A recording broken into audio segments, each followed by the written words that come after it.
लक्षात आलं काहीतरी अघटित घडलं.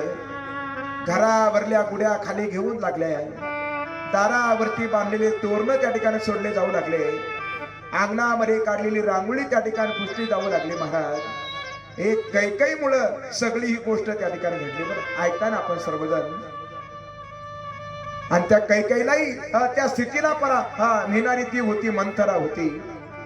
जीवनामध्ये संगतीला फार महत्व आहे मायबाप. ज्याला वाटतं ना त्या ठिकाणी असं आनंदामध्ये विरजन पडावं, त्या माऊलीनं मंथरेची संगत करा.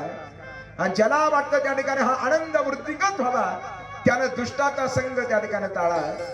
संगतीला फार महत्व आहे. आपण जर दुर्जनाचा संग जर कराल, आपली अधोगती ठरलेलीच आहे. आणि आपण सज्जनाचा संग जर कराल तर आपली ऊर्ध्वगती ठरलेली आहे. 100 किलो गावरान गायचं तूप आणि त्याच्यामध्ये 1 किलो थेंब पडला, रॉकेलचा थेंब पडला. सर्वच्या सर्व काय झालं, व्यर्थ गेलं. आणि 100 लिटर दुधामध्ये 1 लिटर पाणी टाकलं महाराज. त्या पाण्यानं दुधाचा संग केला आणि त्या दुधाच्या किमतीमध्ये त्याची विक्री झाली. झालं ना त्या ठिकाणी. संग फार महत्वाचा आहे. म्हणजे तुम्ही पाणी टाका असं माझं म्हणणं नाही. बरं नाही तर बरेच माणसं कोण काय घेऊन जाईल काय सांगता येत नाही महाराज. एक वक्ता रामायण सांगत होते. एक सज्जनही त्या रामकथेला येत होता आणि एक दुर्जनही येत होता. बरं रामकथा पूर्णत्वाला गेली आणि त्या दोघांना असं घेतलं. सज्जनाला विचारलं, म्हणे या रामकथेतून तुम्ही काय बोध घेतला हो? सज्जन म्हणला, एक मी बोध घेतला, आपण जर सत्याच्या मार्गाने जर असाल तर शत्रूचा भाऊ सुद्धा आपल्या बरोबर येतो आणि आपला खांद्याला खांदा लावून त्या ठिकाणी आपल्या बरोबर त्या ठिकाणी कार्य करण्यासाठी सज्ज होतो. कारण विभीषण आले होते ना रामाच्या सोबत. आपण जर सत्याच्या मार्गाने जर चालाल तर वानर सुद्धा आपल्याला मदत करतायत. हे मी शिक या रामकथेच्या माध्यमातून घेतली. सज्जनानं चांगलं उत्तर दिलं. दुर्जनाला विचारलं, या कथेतून काय घेतलं? दुर्जन म्हणला, या कथेतून आपण एकच घेतलं, दुसऱ्याची बायको पळून आणायची आणि जीव गेला तरी पुन्हा परत करायची नाही, हे त्याच्यातून घेतलं. बरं आपण काय घ्यायचं त्या ठिकाणी ठरवून घ्या महाराज.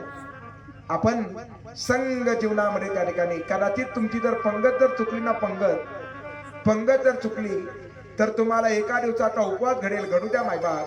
पण संगत जर चुकली तर सगळी तुमच्या जीवनाची धुळदाण होईल. म्हणून संगत चांगली करा. संगत करा राजाची, राजा तुम्हाला त्याचा दास बनवेल. आणि संगत जर तुम्ही जर महात्म्याची कराल तर महात्मा तुम्हाला भगवंताची प्राप्ती करून देईल. म्हणून त्या ठिकाणी आपण संगत कुणाची करावी याला फार महत्व आहे.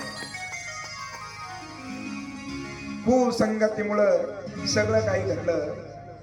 सुमंतजी प्रभू रामचंद्रजींच्या जवळ गेले, त्यांना वृत्तांत सांगितला. भगवंत कौशल्याच्या सदना मध्ये होते, ते धावत धावत कैकेयीच्या सदनामध्ये गेले.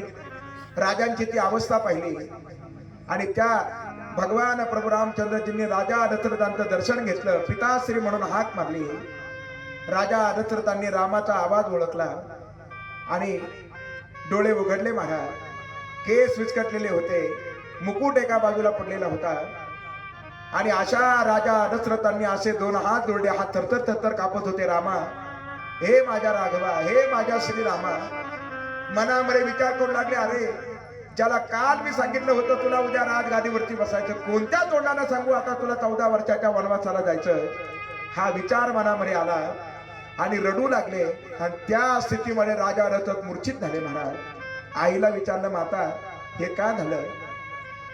काय नाही, ते माझ्याकडे 2 वर वाक्य होते ते मी मागून घेतले. काय काय मागितलं आई? पहिल्या वरानं माझ्या भरतासाठी मी राजगादी मागितली. कैकेयीचे शब्द ऐकले आणि राम नाचू लागले महाराज. माझा भरत राजा होणार हे कैकेयीच्या त्या वक्तव्यानं आता कुणाला कळालं? रामाला कळालं. आणि मग दुसरा वर मागितला त्या ठिकाणी. म्हणे दुसरा वर काय मागितला सांग ना माते. आणि मग त्यावेळेला कैकेयीनं सांगितलं, दुसरा वर जो मागितला ना, दुसऱ्या वरानं तुझ्यासाठी 14 वर्षाचा वनवास मागितला. नाचणारे भगवंत आले, कैकेयीचं दर्शन घेतलं महाराज. आणि ते भगवंत कैकेयीला म्हणतायत, सुन जननी सो सुत बड़ भागी, जो मातु पितु बचन अनुरागी, समय मातु रूपी तू दोष निहारा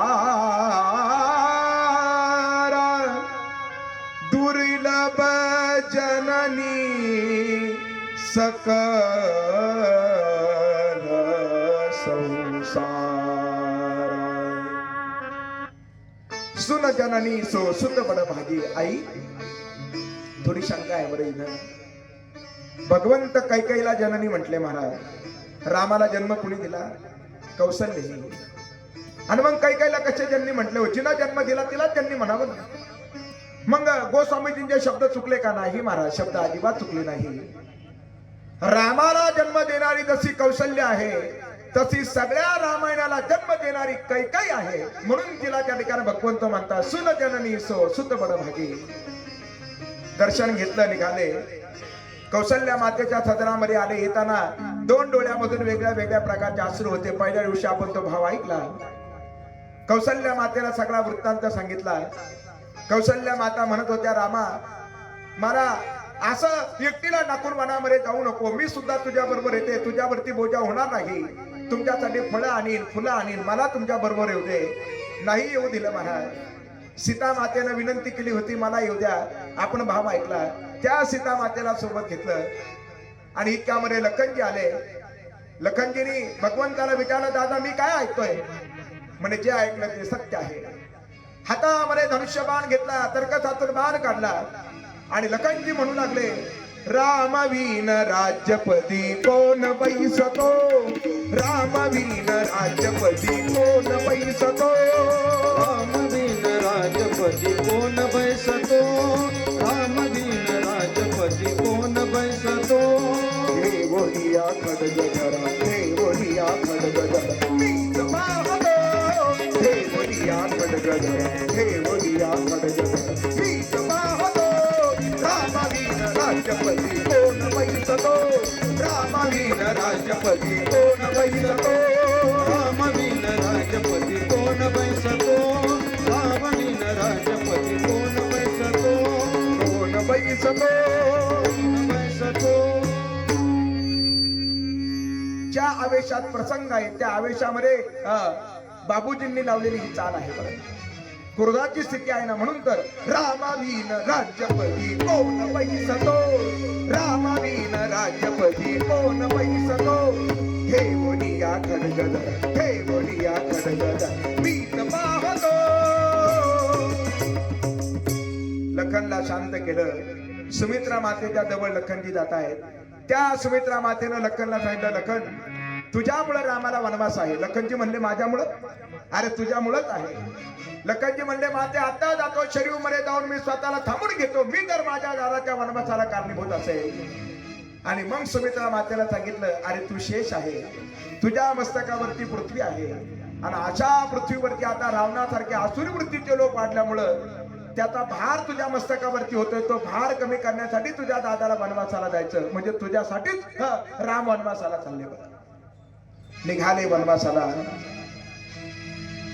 जगाच्या नायकानं वनवासाला जात असताना कैकेयी आली महाराज वल्कल वस्त्र घेऊन आली आणि ते वल्कल वस्त्र रामाच्या अंगावरती भेकावले हे लो बेश और छोड़ दो मेरा देश कैकेयीचे शब्द आहे बरं आणि मग भगवंतानं अंगावरले राजवस्त्र काढून टाकले वल्कल वस्त्र परिधान केले ज्याला राजा व्हायचं होतं तो आता वनवासाला निघाला वस्त्र बदल करी राज के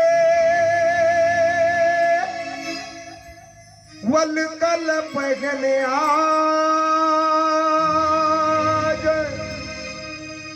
बन के तू मिलन चले माता के दरबार राजा रंग बने राजा रंग बने हो राजा रंग बने राजा रंग बने देखो राजा रंग बने देखो राजा रंग बने अनुमति माता कौशल्या मातेच्या जवळ भगवंत जात आहे वल्कल वस्त्र परिधान केलेले आहे माय कौशल्याच्या चरणावरती नतमस्तक होत आहे सीता नतमस्तक होत आहे, लखनजी नतमस्तक होत आहे आणि आशा मातेनं आशीर्वाद दिला, जा माझ्या रामा, जा माझ्या राजा. अरे तुला जर थांब म्हणावं तर स्नेह आडवा येतो आणि न जा म्हणावं तर धर्म आडवा येतो. पण मला माहिती आहे ज्या ज्या वेळेला धर्म आणि स्नेहाचा विचार केला जातो त्या त्या वेळेला स्नेहाचं बलिदान दिलं जातं आणि धर्माचा स्वीकार केला जातो. जा माझ्या राजा, माझा तुला आशीर्वाद आहे. कौशल्या मातेचं दर्शन घेतात. बरं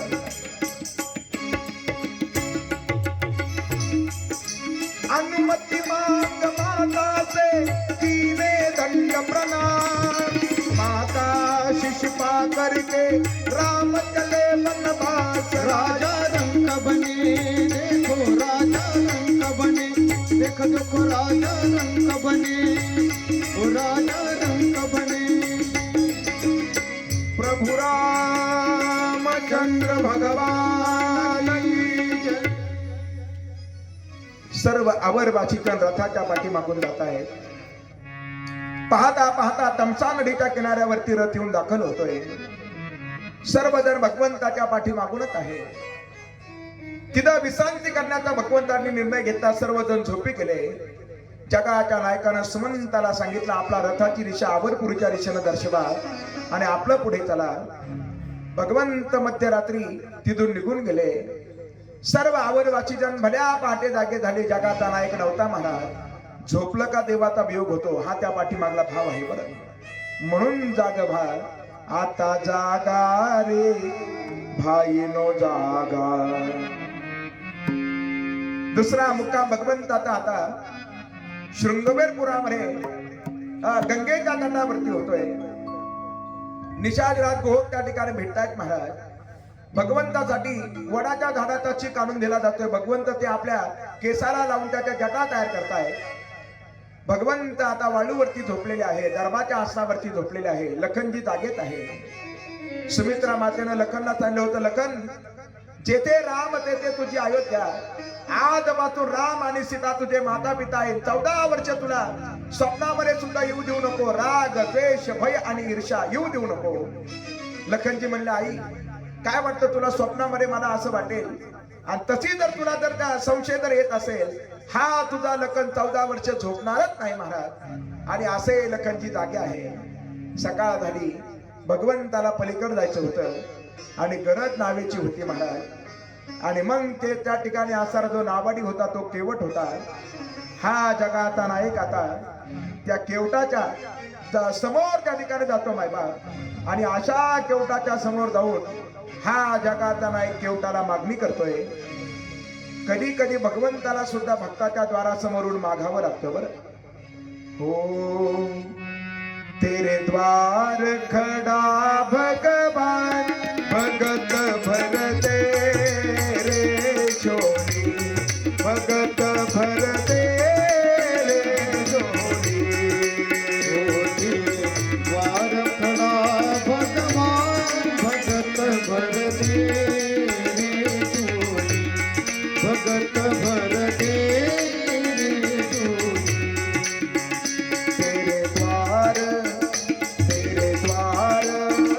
तेरे द्वार खड़ा भगवान, भगत भरते रे झोली, भगत भरते रे झोली. तेरा बड़ा होगा एहसान की जुगे जुग तेरी लगेगी शान, भगत भरते रे झोली, भगत भरते रे झोली.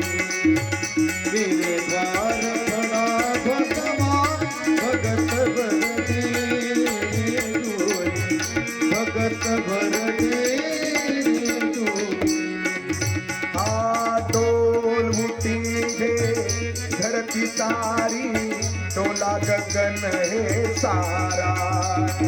डोल मुठी है धरती सारी, डोला गगन है सारा. भीख मांगने आया तेरे घरी, भीख मांगने आया तेरे घर.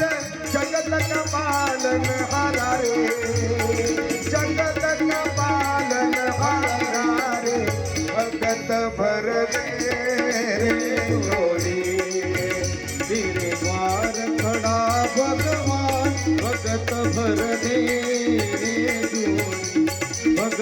भर दे रे झोली, भगत भर दे रे झोली।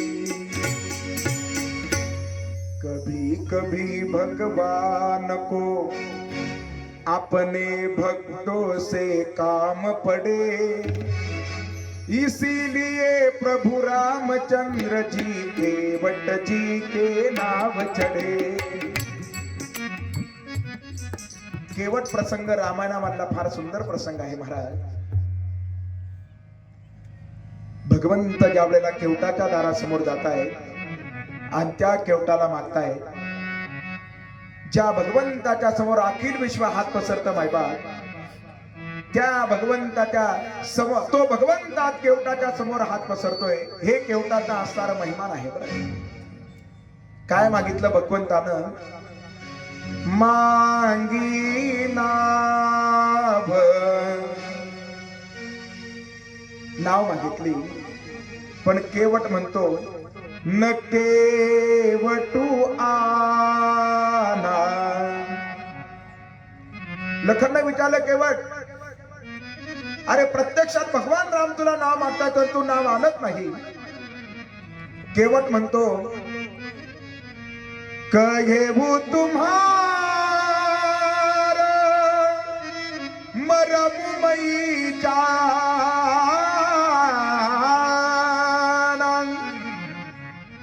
मला यांचं मर्म माहिती आहे। लखन म्हणतात अरे भगवान शिवांना ज्यांचं मर्म कळत नाही, तुला कोणतं मर्म माहिती आहे? आणि मग केवट सांगू लागला, छुवत सीता भगी नारी सुहागी, पाघन दे काठ कठिना।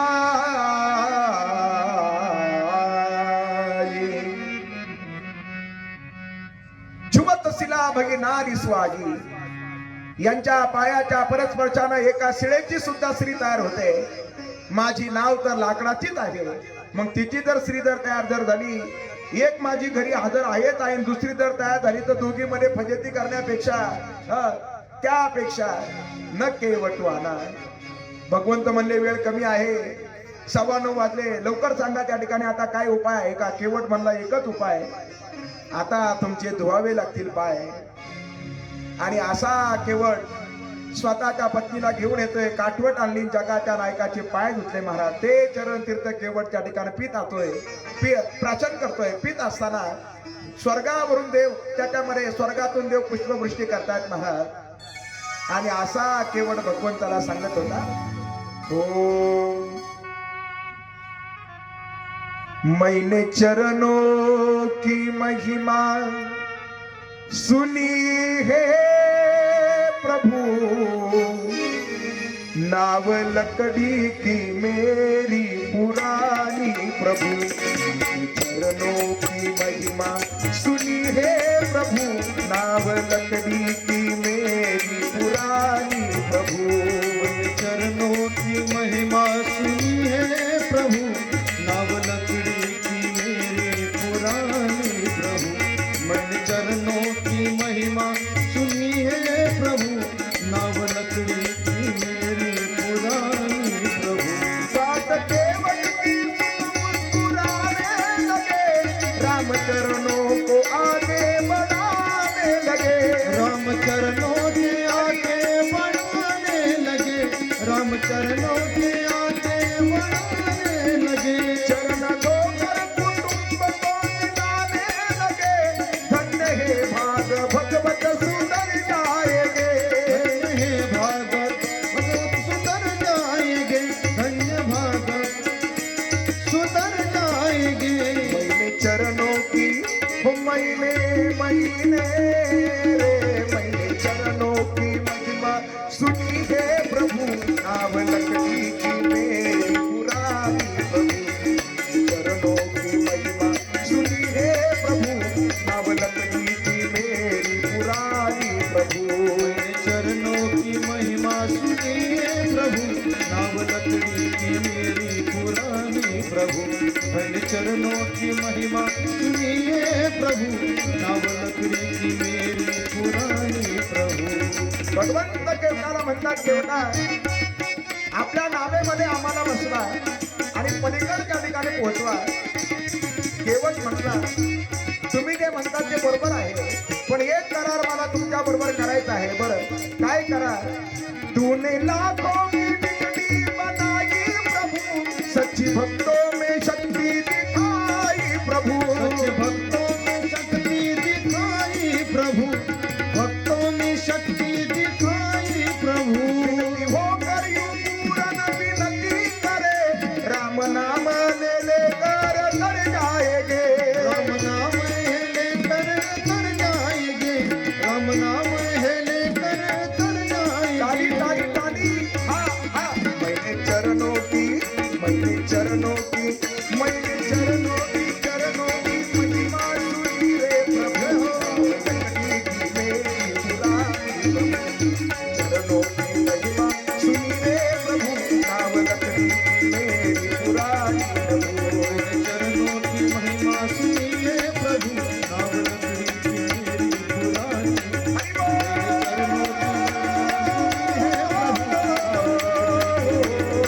हरि बोल. नाव लकड़ी की मेरी पुरानी. प्रभु रामचंद्र भगवान की जय. पाय धुता धुता जरा भगवंताचे डगमग डगमग करू लागले.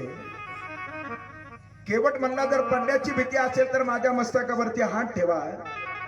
आणि मग जगाच्या नायकांना आधार म्हणून केवटाच्या मस्तकावरती हात ठेवले.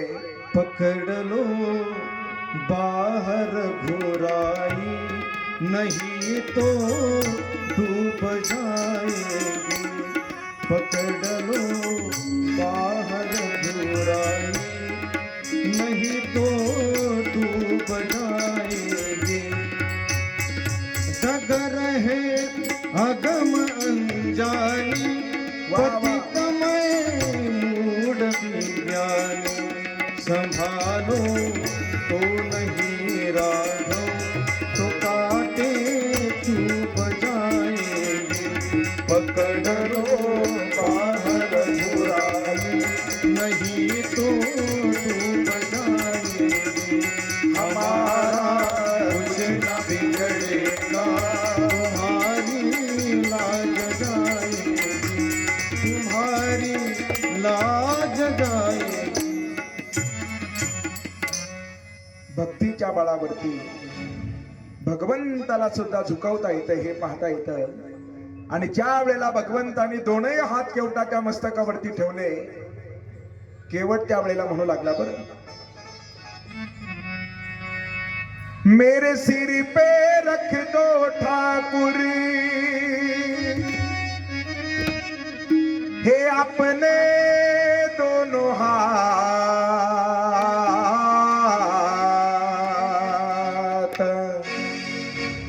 मेरे मेरे सिर पे रख दो ठाकुर.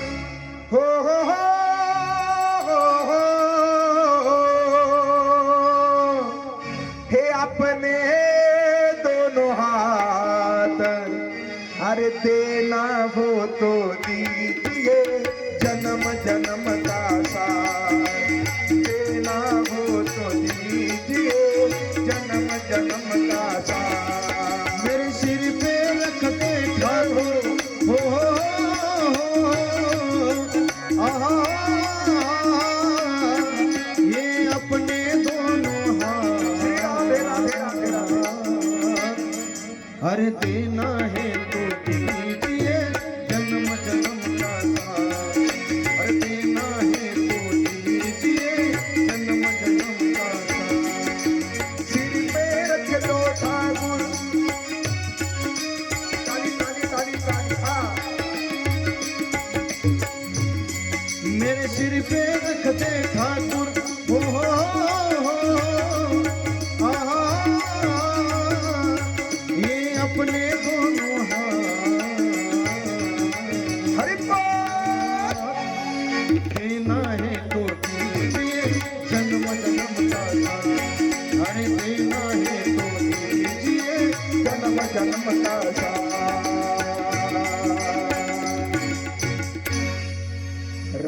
प्रभु से मागे तो फिर नाम और इज्जत क्या मागे, देने वाले राम प्रभु तो धन और दौलत क्या मागे। मेरा रास्ता रोशन कर दो कृपा की बरसा।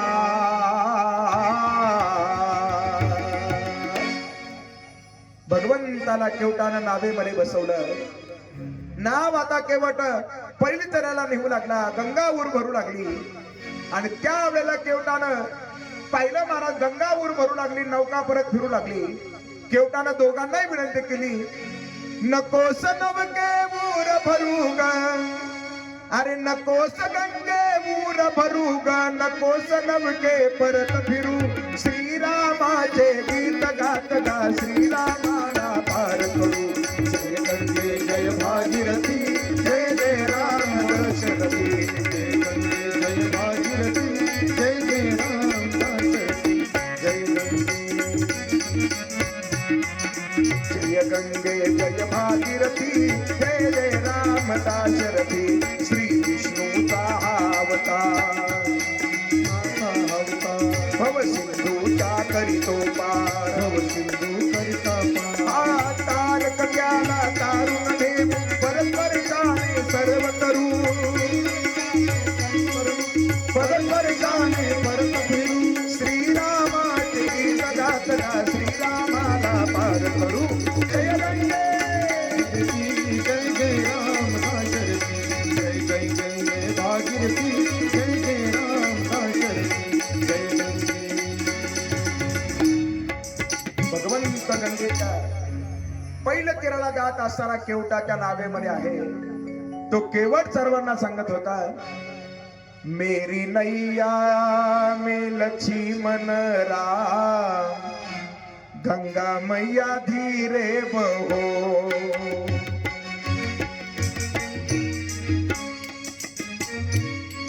केवट की नैया भगीरथ की गंगा, केवट की नैया भगीरथ की गंगा. राजा दशरथ के लक्ष्मण राम, गंगा मैया धीरे बहो. नैया में लक्ष्मण राम, गंगा मैया धीरे बहो. मेरे नैया में लक्ष्मण राम, गंगा मैया धीरे बहो. भगवंताला केवट पलीकडे पोहोचवतोय. काहीतरी उतराई देण्याचा भगवंत प्रयत्न करताय. सीता मातेच्या बोटामध्ये असणारी मुद्रिका सीता माता भगवंताच्या स्वाधीन करतायत आणि केवटाला ती देण्याचा प्रयत्न करतायत. केवट म्हणला, जाता जाता एक व्यवसाय ते एकमेकापासून कामाचा मोबदला घेत नाही. तुमचा व्यवसाय जरा मोठा आहे, आमचा व्यवसाय छोटा आहे. तुम्ही सर्वसामान्य जीवाचा भवसागर पार करतायत आणि आम्ही सर्वसामान्य जीवाला गंगेच्या पार करतो. व्यवसाय एकच आहे, म्हणून तुमच्याकडून आम्हाला काही नको. नाही सेना नाही लेत, धोबी सेना धोबी लेत. देख मजुरिया जाति को न बिगाड़िए, प्रभु आओ मोरे घाट तो, पार मैंने उतार देने.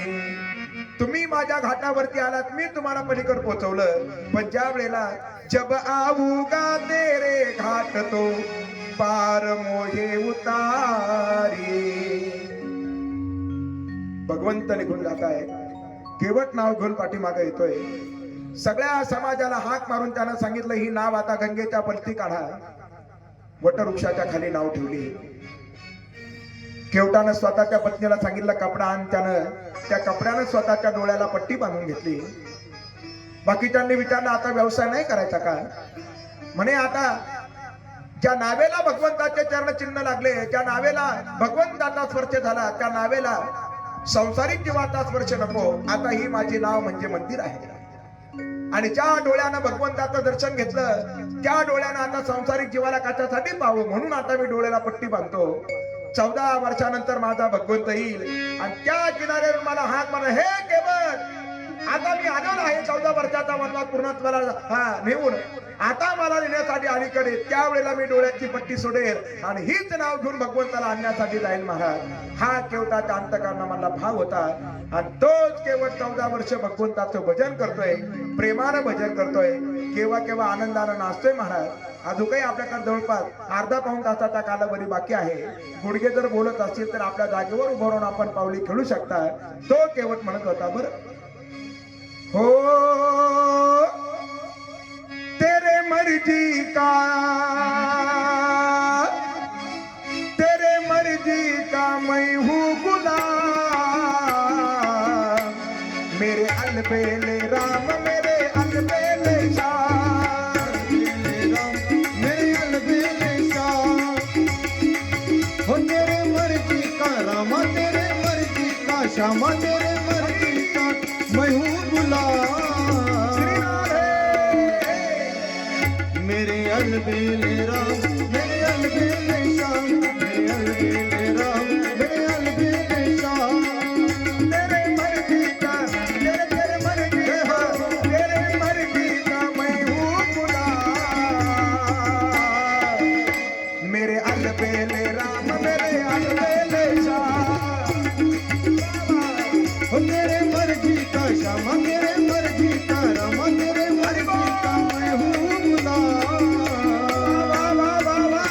मेरे अलबेले राम मेरे अलबेले शाह, जय हो। अलबेले राम मेरे अलबेले शाह, अलबेले राम मेरे अलबेले शाह, मेरे अलबेले राम मेरे अलबेले शाह, अलबेले राम मेरे अलबेले शाह, अलबेले राम मेरे अलबेले शाह, तेरे मर्जी का, मर्जी का, तेरे तेरे तेरे तेरे मर्जी का मैं हूँ गुलाम, मेरे अलबेले राम मेरे अलबेले शाह, हो तेरे मर्जी का श्यामा तेरे मर्जी का रामा तेरे मर्जी का मैं हूँ गुलाम, अरे वाह वाह वाह वाह वाह वाह वाह। मेरे अलबेले राम मेरे अलबेले शाह, मेरे अलबेले राम मेरे अलबेले शाह,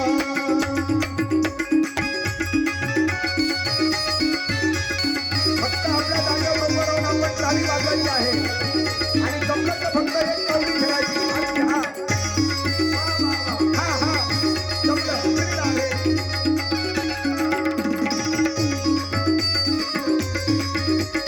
श्री राधे.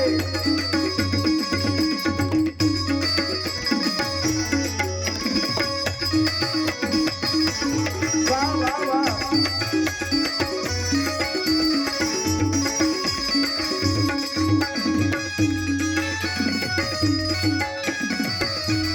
हरी बोल.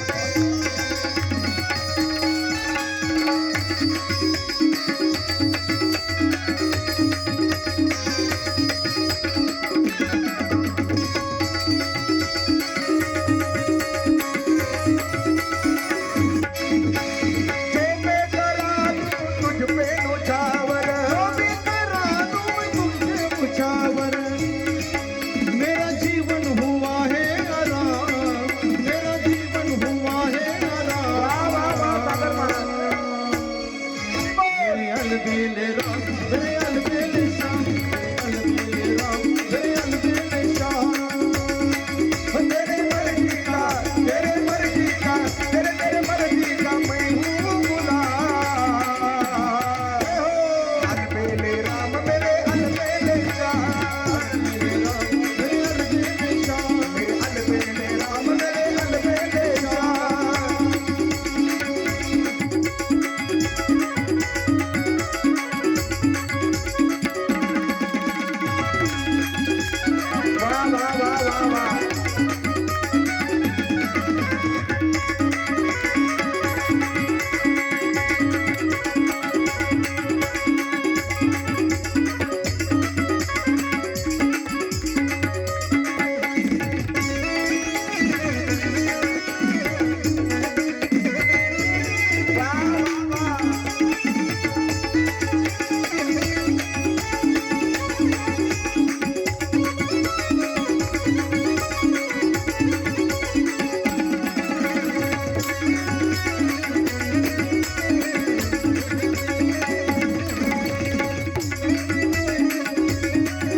अलबेले राम मेरे अलबेले श्याम अलबेले राम अलबेले श्याम गोपाल कृष्ण भगवान की बसा सर्वांनी खाली बसा. रघुपति राघव राजा राम रघुपति राघव राजा राम रघुपति राघव राजा राम रघुपती राघव राजा राम.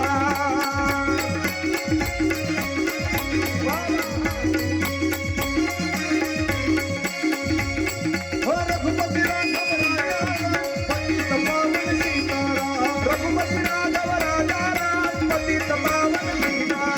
रघुपति राघव राजा राम पतित पावन सीताराम रघुपती राघव राजा राम पतित पावन सीताराम. रघुपति ताली ताली ताली ताली ताली ताली.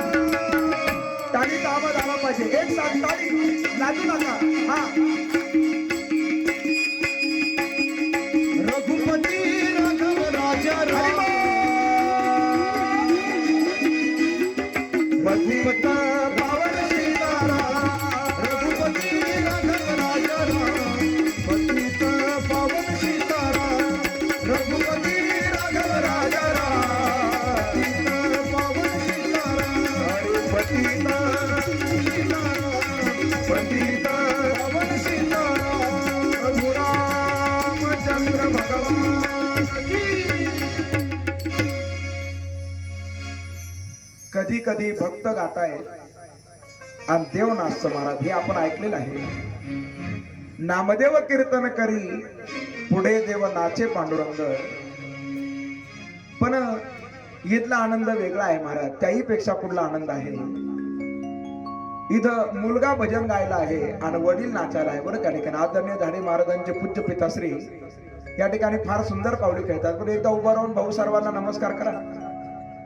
एकदा भाऊंसाठी प्रेमानं टाळी वाजवा महाराज. त्या ठिकाणी आदरणीय झाडे महाराजांचे ते पूज्य पिताश्री आहे आणि जेवढं प्रेम त्यांच्यावरती करतात तेवढंच प्रेम आमच्यावरती करतात. बरं रामकृष्ण हरी बसा. भगवंत भरद्वाज मुनींच्या आश्रमात जात आहे. भरद्वाज मुनी 4 शिष्य मार्ग दाखवण्यासाठी त्यांना पुढे पाठवून देत आहेत. पुढे भगवंताचा प्रवास होत असताना भगवंत आता त्या 4 शिष्यांना आणि निषादराज गोहकाला यमुनेच्या तीरावरून पाठीमागं पाठवत आहे. पुढे वाल्मिकी ऋषींच्या आश्रमामध्ये भगवंत जात आहे. त्या वाल्मिकी ऋषींना भगवंताला पाहून फार विशेष आनंद होतो. वाल्मिकी ऋषींनी विचारलं आपण नेमकं वनामध्ये का आलाय. भगवंतांनी वनामध्ये येण्याची 4 कारणं सांगितले. एक पहिलं वडिलांच्या वचनासाठी, दुसरं माता पित्यांच्या हितासाठी, तिसरं माझ्या भारताला राजगादी प्राप्त होण्यासाठी आणि चौथं म्हणजे तुमच्यासारख्या संतांचं दर्शन प्राप्त व्हावं म्हणून मी वनामध्ये आलो. बरं तात वचन पुनि मातु हित भाई भरत अस राहू माके भूदरस तुम्हार प्रभू सम मम पुण्य प्रभावू. त्या वाल्मिकी ऋषींना भगवंत म्हणतात मी कुठे राहू. वाल्मिकी ऋषींनी भगवंताला राहण्याचे 14 ठिकाण सांगितले. जिनके श्रवण समुद्र समाना कथा तुम्हारी सुबग सरिनाना. ज्याचे कान समुद्रासारखे आहे, कितीही कथारूपी गंगा त्याच्या कानामध्ये प्रवेश करून गेल्या तरी सुद्धा ज्याची तृप्ती होत नाही, त्याच्या हृदयामध्ये राहा. ज्याचे डोळे सदैव चातकासारखे आपल्या दर्शनाची अभिलाषा करतायत त्यांच्या हृदयामध्ये राहा. ज्यांची जीवा सदैव आपल्या यशाची कीर्ती वर्णन करतायत त्यांच्या हृदयामध्ये राहा. ज्यांचे नाक पवित्र आपल्या प्रचाराचा सुगंध घेतात त्यांच्या हृदयामध्ये राहा. जो ब्राह्मणांना भोजन देतो, त्यांना सन्मानित करतो, त्यांची सेवा करतो, त्यांच्या चरणावरती नतमस्तक होतो त्यांच्या हृदयामध्ये राहा. ज्यांच्या हृदयामध्ये काम नाही, क्रोध नाही, मन नाही, मोह नाही, लोभ नाही, क्षोभ नाही, आसक्ती नाही. काम क्रोध मद मान न मोहा लोभ न क्षोभ न राग न द्रोहा. जिनके कपट दंभ न माया उनके हृदय बसव रघुराया.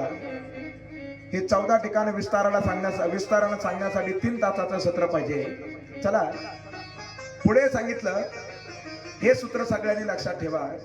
जो परस्त्रीला माते समान समजतो आणि दुसऱ्याच्या धनाला माती समान समजतो, त्याच्या हृदयामध्ये तुम्ही त्या ठिकाणी राहा. परधन मिट्टी समजानिये परश्री माते समान, फिर भी हरी नहीं मिले तो तुलसीदास जमान. छत्रपती शिवाजी महाराजांच्या समोर ज्या वेळेला विनंती केली जात होती, असा एक नजराणा आम्ही तुमच्यासाठी आणलाय, तो पेश करण्याची आम्हाला इजाजत हवी आहे. इजाजत आहे. कल्याणचा खजाना लुटल्यानंतर तेथील कल्याणच्या सुभेदाराची सून त्या माऊलीला छत्रपतींच्या समोर उभं केलं. राजा सिंहासनावरती बसलेला आहे. ती माऊली छत्रपतींच्या समोर आल्यानंतर अशी थरथर थरथर थरथर थरथर कापत होती. डोळ्यातून अश्रू वाहत होते.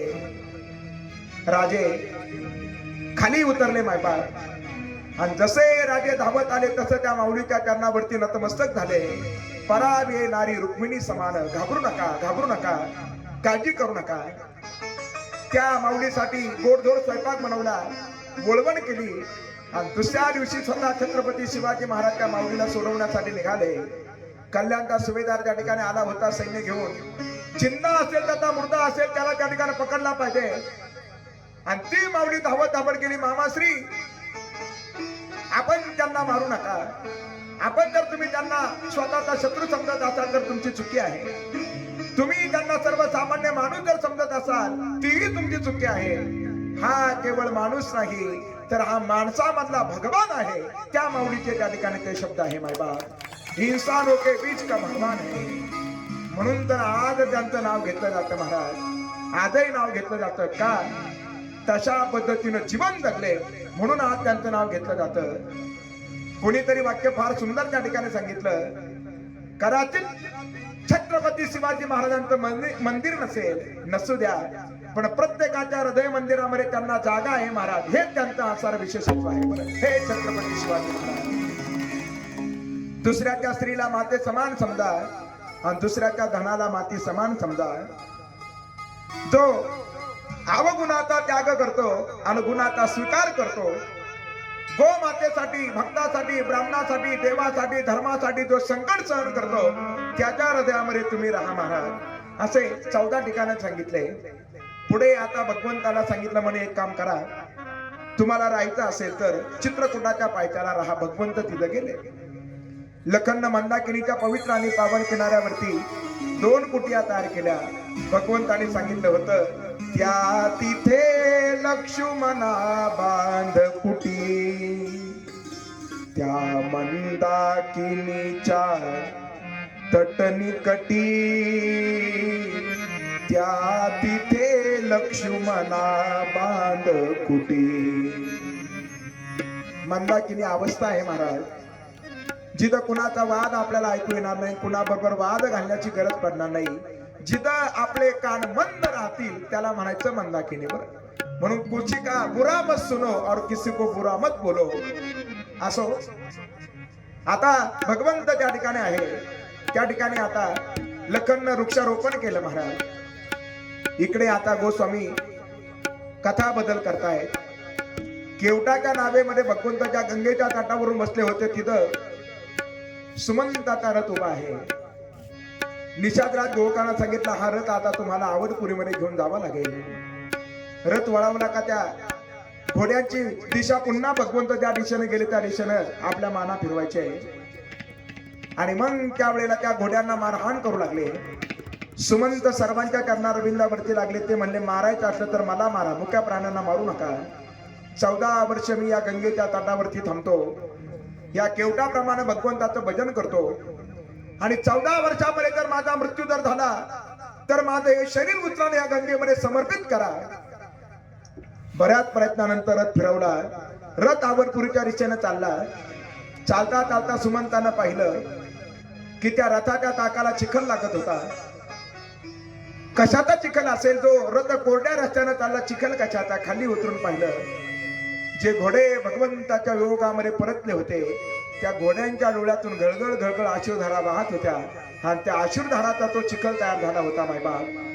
ज्याच्या अंतकरणामध्ये भगवंताविषयी काय प्रेम असेल, ज्याचा संत वचनावरती विश्वास असेल त्यात सात्विक वृत्तीच्या व्यक्तीला हा मुद्दा पटेल महाराज. नास्तिकवाद्याला हा मुद्दा पटणार नाही. असं घोडे रडून कुठं चिखल तयार होतो का? सात्विक बुद्धीच्या लोकांना त्या ठिकाणी कळेल अरे मुक्या प्राण्यांना सुद्धा भगवंताचा वियोग सहन होत नाही. सुमंताचा रथ आवरपुरीमध्ये दाखल झाला. कौशल्या माता धावत धावत आल्या. घोड्यांनी माना फिरवून सांगितलं परत फिरा, नाही या पालखीमध्ये कोणी. सत्य वृत्तांत कळाल्यानंतर कौशल्या माता रडू लागल्या. रघुनंदन पायी गेला रथ कारे तू आणिला. सूर्याला विनंती कळल्या सूर्यवंशी दिनकरा नको तळपुरे भास्करा. माझ्या भगवंताचा माझ्या राघवाचा त्या ठिकाणी तू काय कर, सांभाळ कर. आवो माय धरणी, धरणीलाही विनंती करत होते सांभाळावं गोधंड पाणी. सुमंत राजा रचरतांच्या जवळ गेले आणि प्रणाम ज्यावेळेला सुमंतानं राजा रचरतांना केला. 6 दिवस झाले होते भगवंताला वनवासाला जाऊन. आणि मग राजानं ओळखलं महाराज सुमंत आले आणि राजानं 2 हात जोडले थरथरणारे. सुमंत आज तेरा राजा तेरे पास भीख मांग रहा है. सुमंत जल्दी बताओ मेरा राम कहाँ है, मेरा लखन कहाँ है और मेरी जानकी कहाँ है. जनक जी जब आवरपुरी में पधारेंगे और हमें पूछेंगे हमारी जानकी कहाँ है, जिसको हमने आपके स्वाधीन किया था, वो मेरी लाडली जानकी कहाँ है. मैं उस वक्त राजा जनक जी से क्या उनके सवाल का जवाब दे सकता हूँ क्या? जल्दी बताओ मेरी जानकी कहाँ है. सुमंत जी रडत होते महाराज. सुमंताची अवस्था अशी झाली होती. परदेशामध्ये राहणारा पिता आणि तो पिता 4-6 वर्षानंतर गावाकडे येण्यासाठी निघाला आणि त्या मुलांना फोन केला गावाकडे, बाळांना तुम्हाला काय पाहिजे? बाबा आम्हाला हे पाहिजे ते पाहिजे. सगळं त्या पित्यानं लिहून घेतलं महाराज. कोणी खाऊ सांगितला, कोणी खेळणी सांगितलं, कोणी कपडे सांगितले. मुलांचे सगळे ते घेऊन आले आणि रस्त्यानं येताना जंगलामध्ये त्या पित्याला चोरांनी अडवलं महाराज. त्याला मारहाण केली, सगळं हिसकावून घेतलं. आणि असा पिता ज्या वेळेला घरी गेला त्याचे छोटे छोटे लेकरं धावत आले हो. आणि ते लेकरं त्या पित्याच्या कडेकडे फिरू लागले. म्हणत होते बाबा तुम्ही म्हणले होते ना खाऊ आणि तुम्ही म्हणले होते ना खेळणी आणि कुठं आहे आमची खेळणी आणि कुठं आहे आमचा खाऊ. त्यावेळेला त्या पित्याच्या अंतकरणाची जी अवस्था आहे ती अवस्था आज सुमंताची झाली होती. बरं एखाद्या पतिव्रतेनं चुकून वाकडं पाऊल टाकलं महाराज. स्वतःच्या पतीला तिनं फसवलं, परपुरुषाची रत झाली आणि ही गोष्ट तिच्या पतीच्या निदर्शनामध्ये आली आणि अशी ती पतीच्या समोर उभी राहिली. स्वतःच्या पतीच्या समोर चूक झाल्यानंतर ती उभी राहिल्यानंतर तिच्या अंतकरणाची जी अवस्था आहे ती अवस्था सुमंताची झाली होती. विद्वान ब्राह्मणानं कुसंगतीमध्ये जाऊन मदिरापान करावं आणि त्यांच्या जमातीला कळल्यानंतर त्याला सर्वांच्या समोर चौकशीसाठी उभं करावं. त्याची जी अवस्था ती सुमंताची. सुमंता सांग ना माझा राम कोठे आहे. आणि मग सुमंतानी सांगितलं माझ्याजवळ निरोप दिलाय. सेवटी करिता नम्र प्रणाम बोलिले इतुके मद श्रीराम. अयोध्येस तू परत सुमंता कुशाल आमुचे कथुनी ताता. पदवंदन कर माझ्या करिता तात चरण ते वंदनीय रे. शततीर्थाचे धाम बोलिले इतुके मज श्रीराम. कौशल्या मातेसाठी निरोप पाठवला. सांगा माता कौसल्येसी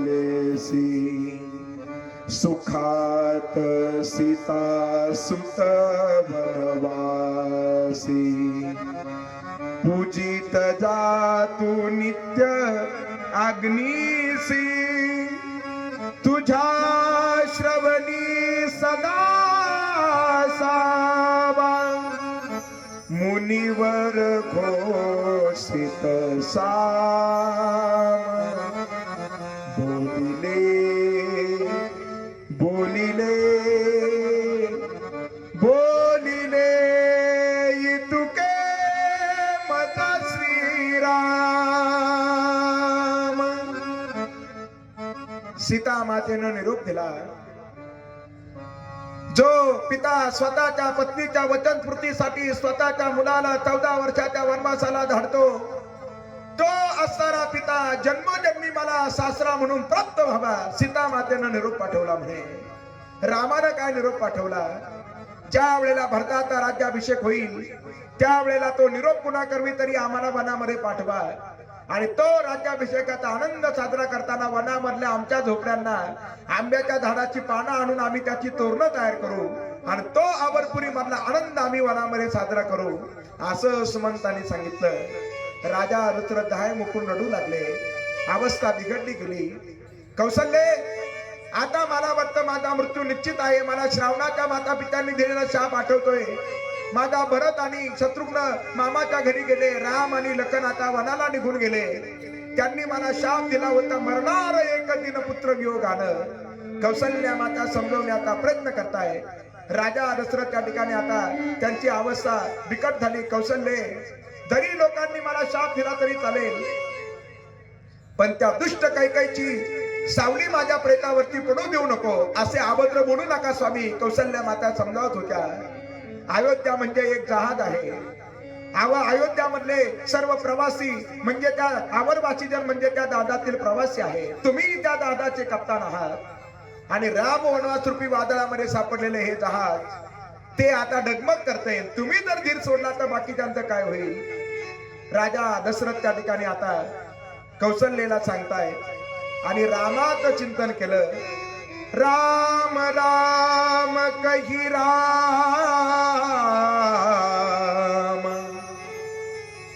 कही राम राम राम राम तन परिहारी रघुबर बिरह राहु गये सुरधाम. 6 वेळेला रामाचं चिंतन करून राजा दशरथांचं प्राणोत्क्रमण झालं. सगळ्या अमरवाच्यांना ही गोष्ट समजली. सगळे शोक सागरामध्ये बुडाले. सकाळी वशिष्ठांनी भरताला आणि शत्रुघ्नाला आणण्यासाठी दूत पाठवले. भरत आणि शत्रुघ्न आले. कैकेयीकडून सत्य वृत्तांत कळाला. भरतानं कैकेयीचा धिक्कार केला. माता न तू वैरिणी कागा धाडीला माझा राम बनी. आणि मग आता भरत आणि शत्रुघ्न आणि सर्व अमरवाची जनांनी राजा दशरथांचा अंत्यविधी संपन्न केला. कौशल्या माता म्हणत होत्या, मी सती जाते. भरत म्हणले, माते तुला सती जायचं तर निश्चित जा, पण ज्या वेळेला तू बाबांच्या चितेवरती बसशील ना, तुझ्या उजव्या मांडीवरती भरत असेल आणि डाव्या मांडीवरती शत्रुघ्न असेल. वडीलही गेले, तूही चालली. तात गेले मात गेले, भरत आता पूरका. कशाला थांबायचं? तू जर सती जाण्याचा निर्णय मागे घेतला तर मी तुला रामाची भेट करून देईल. आणि मग सती जाण्याचा निर्णय मागे घेतला. आणि आता अंत्यविधी संपन्न झाल्यानंतर भरतानं रामाच्या भेटीला जाण्याचा निर्णय घेतला. 3 मातेसाठी आसारा पालख्या तयार करण्यात आल्या आणि भरत आता भगवंताच्या भेटीसाठी जाणार आहे. बाबा, जो जगाचा नायक आता चित्रकूटाच्या पायथ्याला आहे, तिथं झोपड्याच्या ठिकाणी तयार केलेले आहे. आणि तो जगाचा नायक खऱ्या अर्थानं ज्या चित्रकूटाच्या पायथ्याला मंदकिनीच्या पवित्र आणि पावन तीरावरती ज्या झोपड्या तयार होत्या, तिथं जगाचा नायक भगवंताचं भजन करत आहे. मायबा, भजन फार सुंदर चाललं होतं. हो शिवाय नमो शिवाय नमो शिवाय नमो नमः शिवाय. शिवाय नमो शिवाय नमो नमः शिवाय. भरत प्रभू रामचंद्रजींच्या भेटीसाठी जाणार आहे. बाबा, राम आणि लखन, सीता माता सर्वजण आता चित्रकूटाच्या पायथ्याला ज्या काही झोपड्या तयार आहे तिथं त्या ठिकाणी ते उपस्थित आहे. भगवंताचं भजन चालू आहे. सर्वांनी टाळी वाजवा. 5 मिनिटं विलंब होऊ शकतो. सर्वांनी मानाची तयारी करा महाराज. ऐका. शिवाय नमो शिवाय नमो शिवाय नमो नमः शिवाय.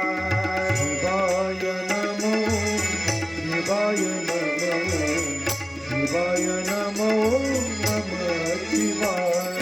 शिवाय नमो शिवाय नमो शिवाय नमो नमः शिवाय. शिवाय नमो शिवाय नमो शिवाय नमो नमः शिवाय.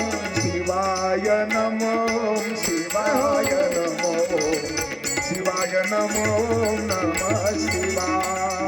शिवाय नमो शिवाय नमो शिवाय नमो नमः शिवाय.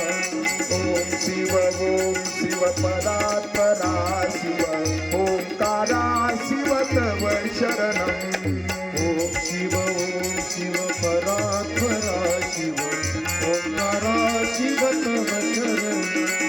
ओम शिव परात्परा शिव ओंकारा शिव तव शरणम्.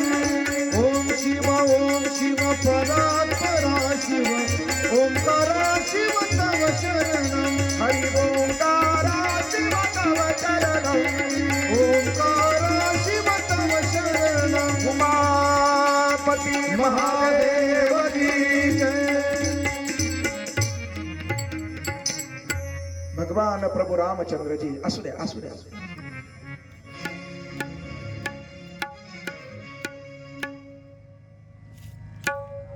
सीता माता आणि लखनजी आता चित्रकूटाच्या पायथ्याला खऱ्या अर्थानं उपस्थित आहे. एकदा प्रेमानं त्यांच्यासाठी टाळी वाजव महाराज.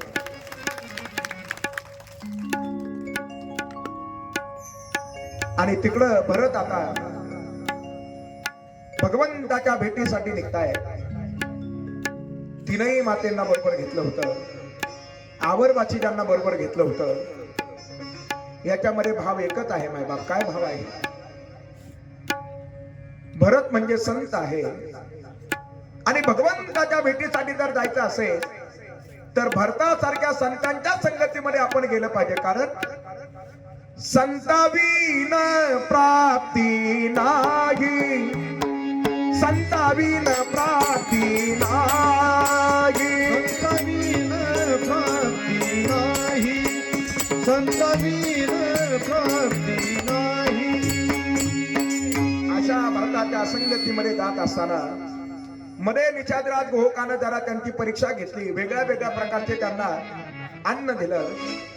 त्यांच्या समोर मांसाहार, त्यांच्या समोर त्या ठिकाणी कंदमुळं, त्यांच्या समोर पक्षाचं अन्न. पण भरतानं स्वीकार केला कशाचा? कंदमुळाचा स्वीकार केला. कारण आहारावरती आपली बुद्धी ठरलेली असते.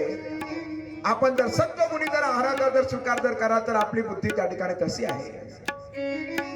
ज्या निषादराज गोहकाच्या संगतीमध्ये आता भगवंताला भेटण्यासाठी भरताला जायचंय त्या निषादराज गोहकांचं सुद्धा या ठिकाणी आगमन झालं. त्यांच्यासाठी सुद्धा टाळी वाजवा. आणि आता भरत आता भगवंताच्या भेटीसाठी निघाले. वर्णन त्या ठिकाणी फार सुंदर आहे. हो भरत चला रे अपने भैया को मनाने. भरत चला रे अपने भैया को मनाने. हळूहळू भरताला पुढे घ्या. भैया को मनाने. भरत चला रे अपने भैया को मनाने. भैया को मनाने अपने राजा को मनाने. राजा का अधिकार राजा को. किती वाजून बोलतो?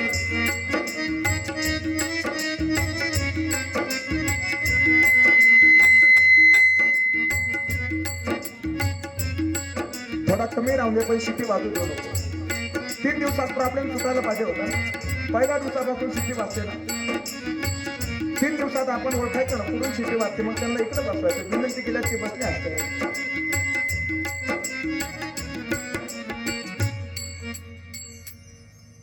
विक्षेप निर्माण झाला की मग घोटाळा होतो. रोज वाचते ना शिट्टी, तुम्ही ऐकता ना रोज. विनंती आहे तुम्हाला, कारण एकदा जर विक्षेप निर्माण झाला ना एखाद्या प्रसंगामध्ये, तो प्रसंग ज्या वेळेला पुन्हा आम्ही सांगतो त्यावेळेला हेच तिथं आठवतो आणि तो प्रसंग त्याचा वठवता येत नाही. महाराज काय इच्छा आहे त्यांनी इकडे बसावं का? सरका सर इकडे या. मग आवाज शिट्टी येते कशामुळे?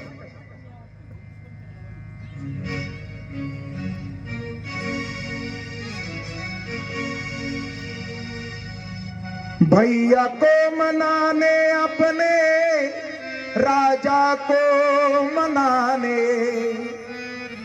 राजा का अधिकार राजा को दिलाने, भरत चला रे अपने भैया को मनाने, भरत चला रे अपने भैया को मनाने, राजा राम राम राम सीता राम राम राम, राजा राम राम राम सीता राम राम राम, राजा राम ताली राम वाजवा, राम सीता राम राम राम, राजा राम राम राम सीता राम राम राम, रघुपति राघव राजा राम पतित पावन सीताराम, रघुपति राघव राजा राम पतित पावन सीताराम, रघुपति राघव राजा राम पतित पावन सीताराम, रघुपति राघव राजा राम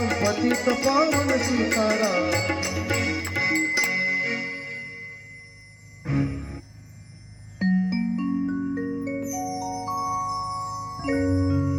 भगत चला रे अपने प्रभु को मनाने. राज तिलकात सर्वच्या सर्व साहित्य आता भरताने घेतलेलं आहे आणि असे भरतजी आता निघतायत मायबा. तीनही माता त्यांच्या बरोबर आहे, गुरु वशिष्ठ त्यांच्या बरोबर आहे आणि असे भरतजी आता पुढे पुढे येत आहे. निषाद राज गोहकाची आणि भरताची ज्या वेळेला भेट होते आणि असे निषाद राज गोहक भरताला पाहतायत महाराज. आणि त्या निषाद राज गोहक आणि भरताला पाहिल्यानंतर ते निषाद राज गोहक भरताला म्हणतात, अरे तुम्ही तर रामासारखेच दिसता. भरतानं विचारलं म्हणे तुम्ही रामाला पाहिलंय का? आणि मग निषाद राज गोहकाने सांगितलं हो मी रामाला पाहिलं. ते भरतजी निषाद राज गोहकाच्या चरणावरती नमस्कार करतायत महाराज, नमस्कार करतायत. म्हणे तुम्ही धन्य आहात, तुम्हाला माझ्या दादाचं दर्शन घडलं. आणि असे निषाद राज गोहक आता भारताला घेऊन निघतायत आणि भगवान प्रभू रामचंद्रजींच्या दिशेनं त्या ठिकाणी आता येत आहेत. बरं निषाद राज गोहक निघालेले आहे, भरत त्यांच्या संगतीमध्ये आहे. हा गुरु वशिष्ठ आणि तीनही माता राजा जनक त्या ठिकाणी थांबलेले आहे महाराज, त्या ठिकाणी थांबलेले आहे. इकडं लखनजी आता काय करताय? बाण घासत होते. बरं लखनजी जे भरतजी आता भगवंताच्या भेटीसाठी निघाले होते ते भरत मनामध्ये विचार करत होते, अरे माझे दादा माझा स्वीकार करतील का? मी पापी आहे, माझ्यामुळे माझ्या दादाला वनवासाला यावं लागलं, खरंच माझे दादा माझा स्वीकार करतील का? आणि असे भरतजी आता ज्या वेळेला येत आहेत आणि असे भरत त्या कुटियाच्या पाठीमागल्याच दारानं प्रवेश करणार होते महाराज. आणि लोटांगण घालत त्या ठिकाणी भरतजी ज्या वेळेला येत आहेत, लखनजींनी आता पाहिलं महाराज भरतजी येत आहेत. ते भरतजी एक एक पाऊल टाकत त्या ठिकाणी पुढे पुढे निघतायत. आणि ज्या वेळेला भरतजी भगवंताच्या दिशेनं त्या ठिकाणी निघतायत, लखननं त्या ठिकाणी हातामध्ये धनुष्य घेतलं आणि भरताच्या दिशेनं त्या ठिकाणी जाणवलं काय? भगवान प्रभू रामचंद्रजी म्हणू लागले, भरता लखन अरे त्या ठिकाणी असा क्रोध चांगला नाही. दादा अव ज्या अर्थी ते आलं याचा अर्थ सेना घेऊन आलं याचा अर्थ राज्य निष्कंटक करण्यासाठी आलेलं असावं. रामाने सांगितलं नाही नाही तसं काही नाही. लखनने आपलं धनुष्यबाण त्या ठिकाणी पाठीमागं घेतलं आणि असा जगाचा नायक आता भरताच्या भेटीसाठी आता पुढे निघत आहे. भरतजी पुढे येत आहे आणि हा जगाचा नायक भरताच्या भेटीसाठी जातोय. जात असताना जगाच्या नायकाच्या हातामधलं धनुष्यबाण खाली पडलं मायबाप आणि तो जगाचा नायक भरताला त्या ठिकाणी आलिंगन देतोय आणि राम भक्ताची त्या ठिकाणी दिव्य भेट होते मायबाप, राम भक्ताची भेट होते. ज्या वेळेला त्यांची भेट होते, प्रभू रामचंद्र भरताच्या पाठीवरून हात फिरवतायत आणि अशा प्रभू रामचंद्रजींच्या लक्षात आलं, भरत माझा कृष झालेला आहे. ऐका, भरत रडत होते. जगाच्या नायकानं भरताचे अश्रू पुसाय. बरं, हा जगाचा नायक भरताचे अश्रू पुसू लागला. ज्या वेळेला अश्रू पुसत होता, अश्रू पुसत असताना जगाचा नायक भरताला समजवण्याचा प्रयत्न करतोय. नको अश्रू ढाळू आता, पुसलोचना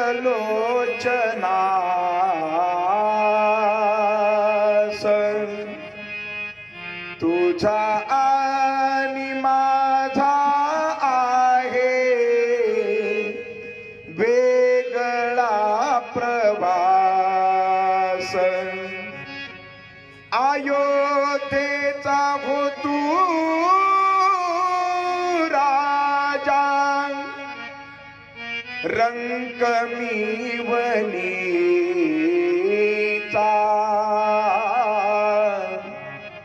दोष ना कुणाचा, दैव जात दुःखे भरता, दोष ना कुणाचा, पराधीन आहे जगती, पुत्र मानवाचा,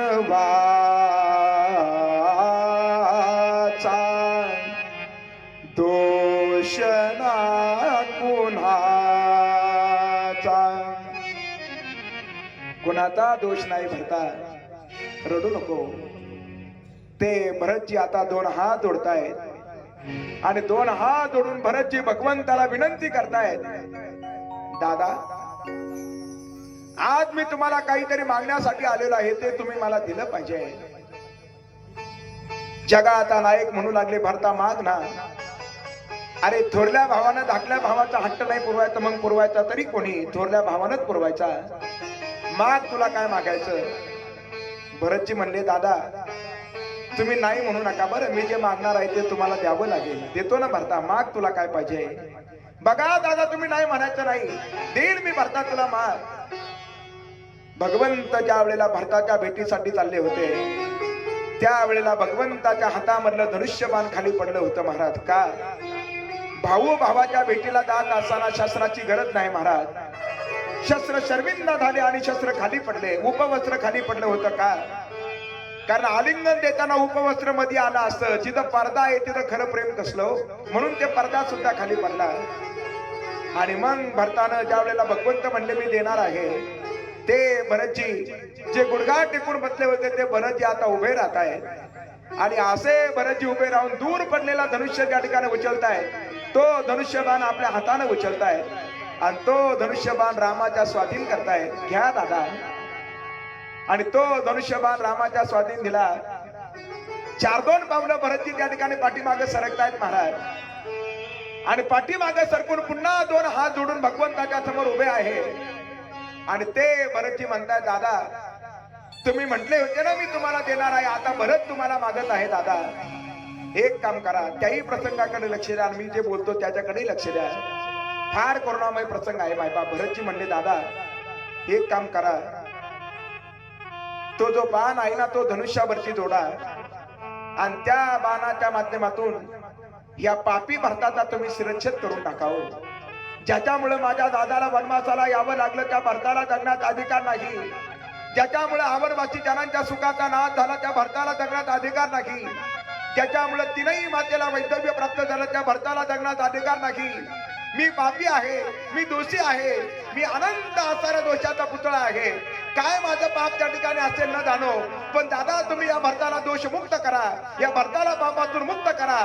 तुम्ही तो बाण धनुष्यावरती जोडा आणि या पापी भरताचा शिरच्छेद करून टाका आणि दुःखाचा अंत करून टाका. हे शब्द ज्या वेळेला रामानं ऐकले, तो धनुष्यबाण दूर टाकून दिला रामानं. आणि असे भगवंत धनुष्यबाण दूर टाकून देत आहेत आणि पुन्हा भरताच्या जवळ जात आहेत. काय वाटतं भरता तुला? तू दोषी आहे? तूही दोषी नाही. तुला वाटत असेल आई दोषी, आई दोषी नाही. माय कैकयी ना दोषी नव्हे दोषी तात. राजत्याग कानन यात्रा सर्व कर्म जान. खेळ चालला हा माझा पूर्व संचिताचा. दोष ना कुणाचा. कुणाचा दोष नाही भरता. आणि असे भरतजी आता रामाचं पुन्हा एकदा दर्शन घेतात महाराज. रामाचं दर्शन घेताय. थोरल्या असणारा त्या ठिकाणी भाभीजी सीता मातेचं त्या ठिकाणी आता भरतजी दर्शन घेत आहेत महाराज. आणि सगळ्यांचं दर्शन घेतल्यानंतर भरतजी म्हणतायत आई वडील खऱ्या अर्थानं सीता मातेचे वडील जनक आणि आपल्या तीनही माता या ठिकाणी आलेल्या आहेत. त्यांना इथं आणलं पाहिजे. आणि मग आता तीनही माता गुरु वशिष्ठासोबत राजा जनकासोबत त्या ठिकाणी आता येत आहेत. आणि ज्या वेळेला पाहिलं महाराज तीनही येत आहेत. तिन्हींनी असणारा त्या ठिकाणी शुभ्र रंगाचं वस्त्र परिधान केलं होतं. ज्यांचं सौभाग्य खऱ्या अर्थानं राजा दशरथ होते मायबा. अशा तीनही माता आल्या. आणि त्या तीनही माता आल्यानंतर आता भगवंत त्यांच्या दर्शनासाठी निघतायत महाराज. कौसल्या माता, सुमित्रा माता आणि कैकेयी माता तिघही समोर आहे. माझ्याकडे लक्ष द्या. या पात्रांना पाहून त्या ठिकाणी आपण हसू नका मायबाप. हे आपल्या गावातीलच सगळे व्यक्तिमत्व आहे. तो प्रसंग फक्त आपल्या डोळ्यासमोर उभा राहावा म्हणून हे पात्र आम्ही तयार करतो बरं. नाहीतर व्याख्यानाच्या माध्यमातून सुद्धा तो प्रसंग आम्ही आपल्या डोळ्यासमोर निर्माण करू शकतो. परंतु ते आपल्या डोळ्यासमोर छबी असावी म्हणून. आणि या करुणामय प्रसंगाला जर एखाद्याला जर हसू जर येत असेल तर समजून घ्यायचं काहीतरी आपलं पाप आहे बरं त्या ठिकाणी. त्या भावनेतून आपण पाहण्याचा प्रयत्न करा. ते भगवंत निघाले महाराज दर्शनासाठी. गुरु वशिष्ठांचं पहिलं दर्शन भगवंत घेतात महाराज. वशिष्ठांचं दर्शन घेतात बरं. जे गुरु वशिष्ठ आहे ना, गुरुदेव की चरणों में हम शीश नमाते हैं, उन ज्ञान के सागर की हम आरती गाते हैं. आणि आता तीनही मातेचं दर्शन घ्यायचं होतं. मग पहिलं घ्यायचं कुणाचं? आणि ते भगवंत आता कैकेयीच्या दिशेने ज्या वेळेला जात आहेत त्या वेळेला भरत म्हणू लागले भैया राघव उनको चुना मत, उनका दर्शन मत लेना. हो पापिनी है, डंकिनी है, रघुकुल के सुख का नाश करने वाली है, उस पापिनी का दर्शन मत लेना भैया. भरत आज आपको विनती करता है उनका दर्शन मत लेना. तरी सुद्धा भगवंत कैकेयीच्या दिशेने जात आहे. कैकेयी म्हणते रामा आम्हाला माहिती आहे तुझा स्वभाव फार सरळ आहे रे, म्हणून तू सरळ माझ्या दर्शनासाठी येतो. काय म्हणेल जग? जिनं रामाला 14 वर्षाच्या वनवासाला धाडला हा राम पहिलं तिथं दर्शन घेतो. अरे जगानं तिथं तुझं दर्शन घ्यावं असं वाटत असेल, माझं दर्शन घेऊ नको. तरी सुद्धा भगवंत तिथं दर्शन घेत आहेत. का घेतात महाराज ऐका ना. ही कैकेयी जर नसती तर भारताचं प्रेम, लखनचं प्रेम, सीतेच्या आनंदाच्या, राजा दशरथांचं प्रेम, आवर वशिष्ठांचं प्रेम समजलं नसतं. म्हणून पहिलं दर्शन कैकेयीचं घेतलं. आणि त्याही पुढे ऐका, भरत राजा होणार म्हणजे कैकेयी आता राजमाता होणार. मग पहिलं दर्शन राजमातेचं घेतलं पाहिजे. हा त्या पाठीमागला भाव. सीता माताही सर्वांचं दर्शन त्या ठिकाणी घेतात महाराज. आणि अशा वेळेला असं दर्शन झाल्यानंतर दर्शन घेणं ही आपली परंपरा आहे मायबाप. दर्शन घेणं म्हणजे त्या ठिकाणी नतमस्तक होणं, नम्रता फार महत्वाची आहे. कालच आपण ऐकलं नम्रतेनं 4 गोष्टी वाढतात. आयुर्विद्या यश बल. राजा जनक आलेले होते. जोपर्यंत कौशल्या माता परवानगी देणार नव्हत्या तोपर्यंत सीता माता राजा जनकाच्या भेटीसाठी जाणार नव्हत्या. आणि अशा सीता माता ज्या राजा जनकाच्या भेटीसाठी गेल्या त्या जनकानं सीतेला पाहिलं महाराज. सीतेला आपल्या जवळ घेतलं. आणि असा असणारा त्या ठिकाणी पिता जो आदिशक्तीचा बाप आहे मायबाप त्यांनी सीतेला जवळ घेतलं. आणि अशा सीता मातेला त्या ठिकाणी राजा जनक समजवण्याचा प्रयत्न करताय. बाळा अरे तू तर दोनही कुळांची लाज राखली, रघुकुलाची तर लाज राखलीच राखली, पण तू माझ्याही कुळाची लाज राखली. कदाचित तुझे भ्राता वनवासाला आल्यानंतर तू जर घरी जर राहिली असती तर मला तेवढं समाधान झालं नसतं. पण तू तुझ्या पतीच्या सेवेसाठी राजवैभवाचा त्याग केला आणि स्वतःच्या सौभाग्याचे आनंद राहून तू या वनामध्ये आली. तुझ्या पालन पोषण करण्याचा मला सार्थ अभिमान आहे महाराज. राजा जनक त्या ठिकाणी सीता मातेला बोलत होते. आणि मग आता बैठक झाली होती. सर्वजण म्हणत होते आता तुम्ही राजगादीचा स्वीकार करा. भगवंत म्हणले नाही. वडिलांना जर स्वर्गामध्ये आनंद प्राप्त व्हावा असं वाटत असेल त्यांची जी इच्छा आहे तेच झालं पाहिजे.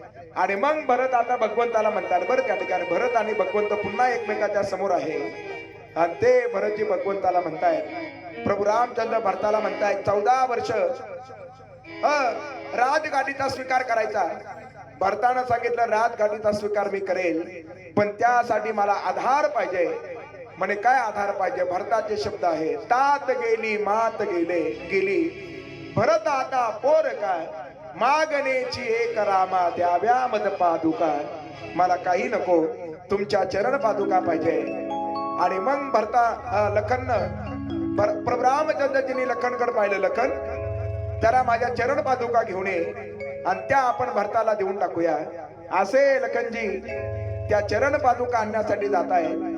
आणि त्या चरण पादुका लखनजीनं घेतल्या. मायबा भगवंताच्या चरण चिन्ह ज्याच्यावरती उमटलेले आहे त्या चरण पादुका घेतल्या. भगवंताच्या हातामध्ये दिल्या. भगवंत त्या घेत आहेत. आणि अशा चरण पादुका आता भगवंत भरताकडे त्या ठिकाणी देत आहेत महाराज.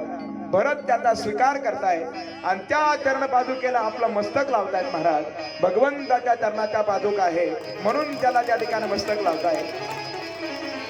आणि अशा चरण पादुका आता भरताने घेतल्या. आणि त्या चरण पादुका घेऊन आता भरतजी निघालेले आहे मायबा.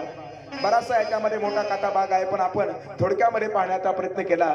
त्या चरण पादुका मस्तकावरती घेतल्या आणि आता भरतजी निघाले मायबा. चित्रकूटाचा त्यांनी त्या ठिकाणी परिक्रमा केली आणि ते भरतजी निघाले. सर्वजण त्यांच्या सोबत निघाले. हो राम भक्त ले चला रे राम की निशानी. राम भक्त ले चला रे राम की निशानी. राम भक्त ले चला रे राम की निशानी. राम भक्त ले चला रे राम की निशानी.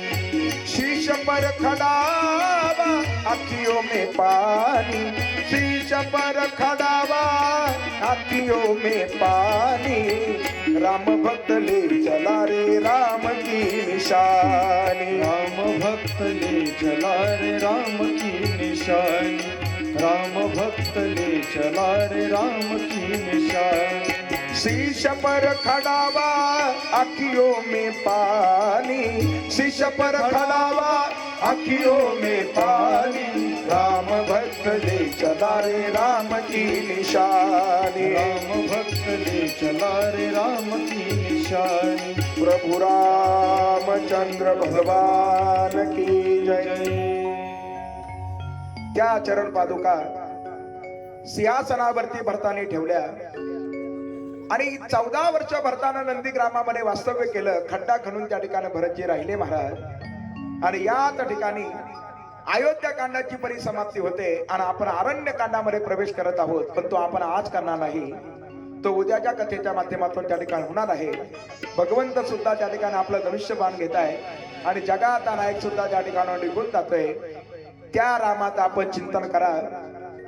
राम कृष्ण हरी जय जय राम कृष्ण हरी. राम कृष्ण हरी जय जय राम कृष्ण हरी. राम कृष्ण हरी जय जय राम कृष्ण हरी. राम कृष्ण हरी जय जय राम कृष्ण हरी. प्रभु रामचंद्र भगवान की जय.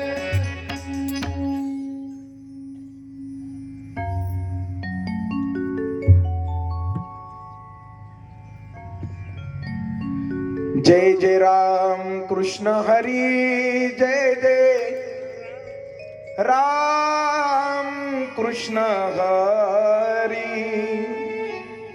राम कृष्ण हरी जय जय राम कृष्ण हरी. सगळेजण विचार करत असतील बाबांनी कानात काय सांगितलं, बाबांनी कानात काय सांगितलं. ते मी सांगणार आहे, पण आज नाही सांगणार, ते सुद्धा उद्या सांगणार आहे बरं त्या ठिकाणी. असं असणार. आजची कथा या ठिकाणी विराम पावते. उद्याच्या कथेमध्ये आपण आणखी सुंदर सुंदर प्रसंग पाहणार आहोत मायबा. उद्या योगायोगानं भगवान दत्तात्रयांचं प्राकट्य आहे. आत्री आणि अनुसयाच्या घरी खऱ्या अर्थानं भगवंताचं आगमन रामकथेमध्ये त्या ठिकाणी झालेलं आहे महाराज. त्या ठिकाणी आपण दत्त जन्म सुद्धा त्या ठिकाणी पाहणार आहोत. आणि उद्याच्या कथेमध्ये आणखी सुंदर प्रसंग आपण पाहणार आहोत. हो सिया को ले चला रावण बना कर बेस जोगी का. सिया को ले चला रावण बना कर. उद्याच्या कथेमध्ये त्या ठिकाणी आपण हे पाहणार आहोत. आणखी उद्याच्या कथेमध्ये आपण दिव्य प्रसंग पाहणार आहोत. रामा रामा रटते रटते भीती रे उमरिया. रामा रामा रटते रटते भीती रे उमरिया. जब मेरे राम जी का आवन होगा शबरी के कुटियों का पावन होगा. हे सगळं उद्याच्या कथेमध्ये आपण श्रवण करणार आहोत. आजची कथा या ठिकाणी विराम पावते. पुनश्च एकदा सर्वांच्या चरणाला विंदावरती मी नतमस्तक होतो. एवढी धावपळ करून सुद्धा आज सुद्धा 2 दिवसाची कथा एका दिवसामध्ये आमच्याला तुमच्या समोर मांडायची होती. तरी सुद्धा 10-5 मिनिटं त्या ठिकाणी जरा थोडासा काय विलंब झाला. असू द्या. जेवढा वेळ आपला भगवत नाम चिंतनामध्ये जातो, चिंतने सरे धन्य तोची काळ, तसाही काळ आपल्या आयुष्याची गणना करण्यासाठी बसलाय.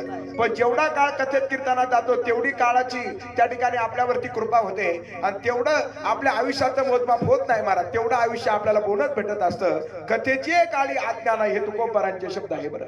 म्हणून जरी 15 मिनिटाचा विलंब झाला असला कोणी त्या ठिकाणी कुरकुर करू नका. सगळ्यांच्या चरणारविंदावरती नतमस्तक होतो आणि आजची सेवा भगवान गणेशांच्या चरणी समर्पित करतो. रामकृष्ण हरी, रामकृष्ण हरी, रामकृष्ण हरी.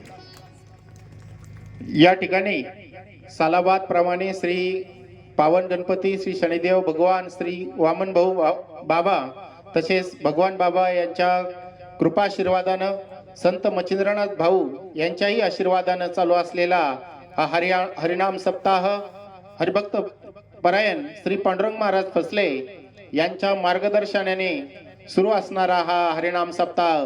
या सप्ताहातील संगीत तुळशी रामायण कथेचा हा 3रा दिवस अतिशय सुमधुर अशा वाणीने आणि उत्कृष्ट अशा गायनाने हरिभक्त परायण कथा प्रवक्ते मनोहर महाराज सिनारे यांनी आपणास या ठिकाणी श्रीराम भेट आणि भरत भेटीचा प्रसंग आपल्या समोर या ठिकाणी सचित्र रूपाने या ठिकाणी सादर केलेला आहे. आयोजकाच्या वतीने हरिभक्त परायण मनोहर महाराज सिनारे यांचं आपण टाळ्या वाजवून सगळ्यांनी धन्यवाद व्यक्त करायचा आहे. जोरदार टाळी वाजवायची आहे त्यांच्यासाठी. त्यांना साथ संगत करणारे हरिभक्त परायण गंगाधर महाराज झाडे, हरिभक्त परायण तबलजी शेखरजी दरोडे सर, हरिभक्त परायण दत्ता महाराज बेलकर आणि सचिन शिरसाट यांच्यासाठी जोरदार टाळ्याने आपण त्यांचंही या ठिकाणी स्वागत करायचं आहे. तसेच या ठिकाणी आपल्या समोर झाकी दर्शन झालं ते खळदकर महाराज यांचंही मनापासून आपण सगळ्यांनी धन्यवाद व्यक्त करायचा आहे. या सगळ्यांच्या धन्यवादानंतर आपण सगळेजण या ठिकाणी आलात. या नाम मंडपामध्ये येऊन या कार्यक्रमाची शोभा वाढवली. माझ्या सगळ्या माता भगिनी असतील आणि वडीलधारी मंडळी असतील, बंधुजन असतील, तरुण मंडळ असेल, या सगळ्यांचंही मनापासून मी आयोजकाच्या वतीने या ठिकाणी धन्यवाद व्यक्त करतो. आज सकाळचा नाश्ता श्री बाळासाहेब भाऊसाहेब मचे, श्री अशोक म्हातारदेव जाधव यांचा झालेला आहे. आता मी जे नावं घेत आहे या सगळ्यांना विनंती आहे की आपल्या या ठिकाणी महाराजांच्या हस्ते सत्कार होणार आहे. आपण जे फुलाची पाकळी या ठिकाणी दिलेली आहे त्याबद्दल आपल्याला या ठिकाणी शाल दिली जाणार आहे. तर सगळ्या